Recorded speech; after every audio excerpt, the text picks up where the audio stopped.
I don't think Norwegians are much different than consumers around the world in the sense that most express a strong desire to help the environment and interest in buying green products, but when you actually look at their behavior, very few actually do.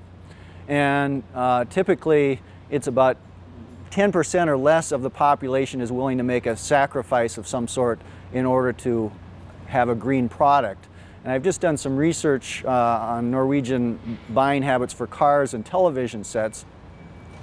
And they expressed a willingness to pay a bit more for a green product, but one of the interesting things about the paper is that what they were willing to pay was much smaller than the actual price difference for the green product. So they understand that green costs a little extra, but they aren't willing to pay, most of them aren't willing to pay the amount that is necessary to actually be green.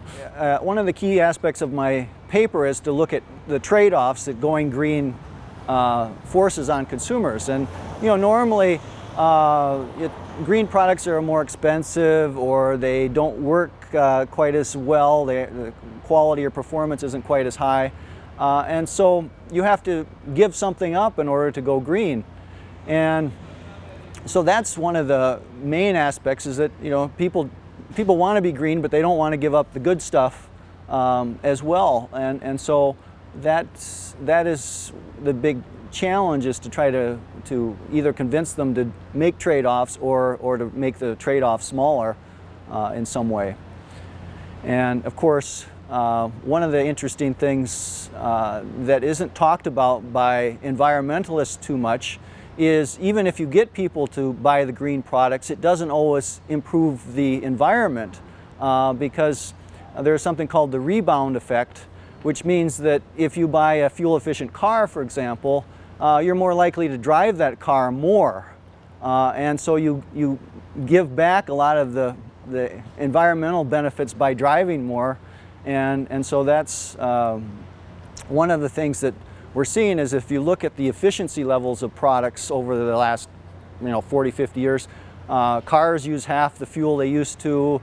Televisions and refrigerators and so forth are much more energy efficient, and yet you look at the energy consumption in most countries and it hasn't dropped.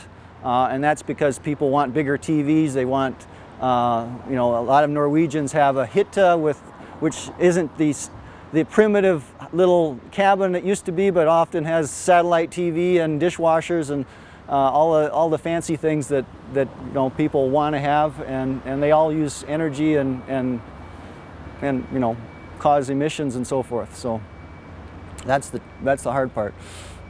Marketers have a challenge, because if you really want to be green, you have to convince customers not to buy stuff.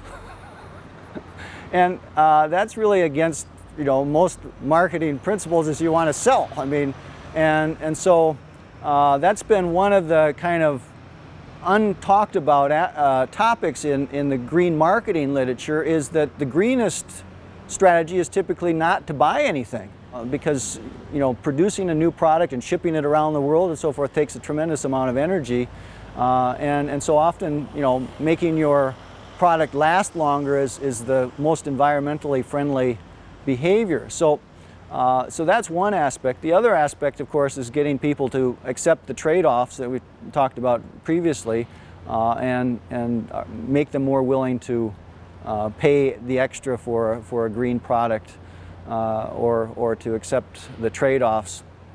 And as I said, so far that's been relatively unsuccessful, and it's very challenging, because as an individual consumer, you have no impact on the global climate change or sustainability. So you and I could cut back to nothing, and it would make absolutely no difference. So that's one of the big challenges, is getting individuals to understand that we all have to make some kind of contribution, and get away from this individual thinking. So that's a challenge.